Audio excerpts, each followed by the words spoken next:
Grabe! Hindi, ang ganda ng place dito. Gusto kong bumalik dito. Gusto ko ulit nakita yung lupa namin. Grabe. Sana. Nakabalik ulit. Nang hindi umuulan. Pero sana, pag bumalik ako, yung ililipat ko na siya sa iba. Char lang. Grabe, ano kaya yun? Pero yun nga. Pero ang ganda dito. Promise. First time ko sumakay ng bangka.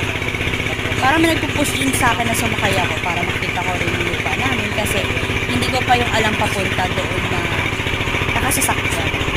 Kaya usually talaga nagbangka. Para nakita lang din kasi diba umuulan pa niyan, grabe. Umuulan pa niyan, grabe. Pero ang ganda. Ang ganda talaga ng place. Nakaka-relax. Pwede siya talagang gawing rest house. Pwede rest house, camping site. Mga ganun ba? Pero sobrang ganda. Gusto kong bumalik yan. Sana sa pagbalik ko, yung itatransfer ko na siya sa iba. Char lang. Diba? Itatransfer, diba? Parang ano. Basta yun na yun.